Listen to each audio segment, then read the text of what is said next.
Pemirsa, terima kasih pian masih bersama kami. Berita selanjutnya mengabarkan Pengadilan Negeri Banjarmasin dengan diketuai Majelis Hakim didampingi dua anggotanya kembali melanjutkan sidang gugatan perdata terkait sengketa harta gonogini antara penggugat atau mantan suami berhadapan dengan tergugat atau mantan bini penggugat jelang tengah hari Rabu 28 Agustus 2024. Pihaknya menginginkan pembagian harta gonogini antara kedua belah pihak dijalankan sesuai dengan aturan agama Islam. Pengadilan Negeri Banjarmasin dengan diketuai Majelis Hakim Yusriansa SHMH didampingi dua anggotanya Pidiawan SHMH, Wan Rustam Parluhutan SHMH kembali melanjutkan sidang gugatan perdata terkait sengketa harta gonogini antara penggugat Haji Hilmi atau mantan suami berhadapan dengan tergugat Hajah Lailan Hayati, mantan bini penggugat jelang tengah hari Rabu 28 Agustus 2024. Dalam sidang kali ini, penggugat melalui kuasa hukumnya Hasbi Ansari menghadirkan dua orang saksi yaitu Bambang Oyong Wan Abdul Hasan. Kedua saksi ini kadang hanya mendapatkan pertanyaan dari kuasa hukum tergugat yaitu Dr. Junaidi SHMH, Yudi Ridarto SH, Wan Siswansa SH, namun mendapatkan pertanyaan pula dari majelis hakim. Pertama kali adalah, apakah saksi mengetahui apa yang menjadi dasar diajukannya gugatan dalam perkara ini? Ya. Menelpon kepada saya tentang telah menandatangani perjanjian kesepakatan bersama. Perjanjian kesepakatan bersama antara Haji Hilmi bersama dengan mantan istrinya. Mereka terputus cerai. Dalam perkara itu pada saat waktu itu ada keluarganya yang bertahan di Polresta. Jelas ketika perjanjian itu pasti tahan. Dalam kesempatan ini, majelis hakim menyarankan supaya keluarga ini bisa mencari jalan tengah atau melakukan perdamaian. Harapan kami seperti itu, karena ini siapa sih yang dibutuhkan kalau ada kayak gini? Mereka satu keluarga, ya. Oke.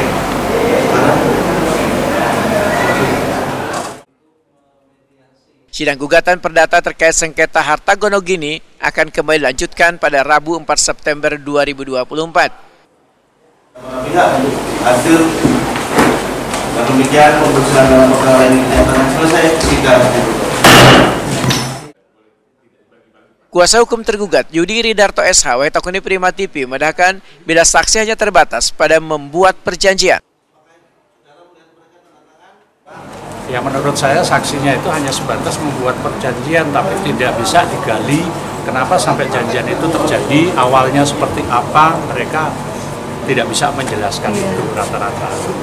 Kelihatan tadi dari ya, kelihatan, jadi kan kita tanyakan ya kan, perjanjian itu awalnya kenapa sampai dibuatkan perjanjian, satu itu mereka nggak bisa menjelaskan. Terus yang berikut kami juga ditanyakan, hakim juga kami tanyakan bahwa perjanjian itu terpaksa dibuat atau tidak. Kalau menurut kami terpaksa. Kenapa?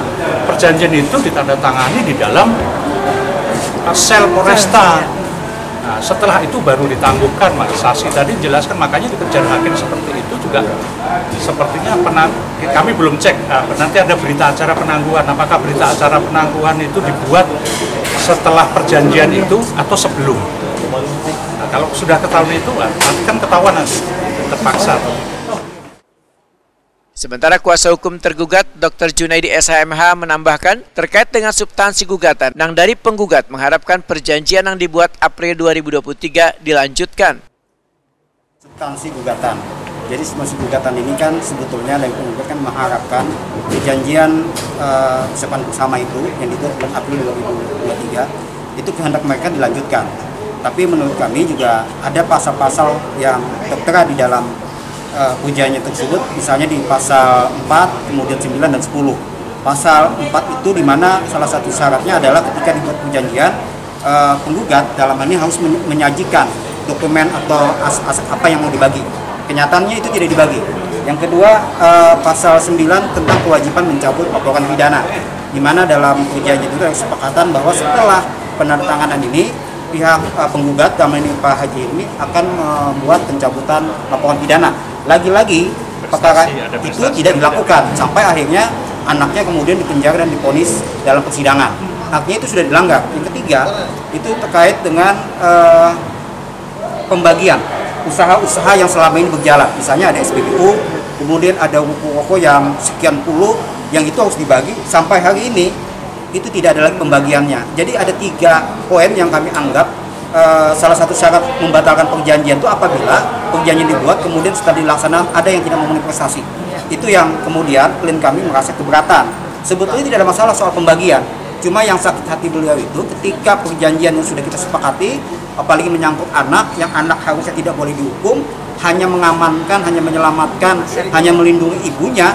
Ketika ibunya ini dipaksa untuk menyerahkan semua aset, ibunya tidak punya kemampuan, hanya minta tolong kepada anak yang paling tua. Nah, ini tolong ibu titipkan sertifikat ini, tolong kamu jaga, jangan kamu apakan. Kemudian kalau bapak mau mengambil, jangan kamu serahkan, hanya sebatas itu. Maka ketika Pak Haji Hilmi meminta itu diminta diserahkan ke dia, ya otomatis si Mujahidin tidak mau dengan alasan karena amanah ibunya. Apalagi sertifikat atas nama. Nah, apalagi atas nama si Mujahidin kan. Nah, itulah yang kemudian Mujahidin dilaporkan hanya gara-gara mempertahankan hak dari ibunya terkait dengan harta bersama tadi. Itu yang akar masalah kenapa ibunya kemudian ngotot. Ya sudah, kita batalkan perjanjian, kemudian aturannya kita mengacu kepada aturan hukum Islam, regulasi hukum Islam, di mana dia diatur harta bersama adalah harta yang didapat selama perkawinan, secara undang-undang harus dibagi 2. Tapi kenyataan di perjanjian itu tidak seperti itu. Justru yang di Depok itu nilainya 50 M, sementara yang di Banjarmasin baru dibagi 2. Ini hukum apa yang mereka mau pakai? Itu yang saya tegaskan bahwa ini adalah ada unsur keterpaksaan ketika dia tanda tangan, karena pada saat itu anaknya sedang dalam proses penahanan. Junaidi menyatakan pihaknya menginginkan pembagian harta gonogini antara kedua belah pihak dijalankan sesuai dengan aturan agama Islam.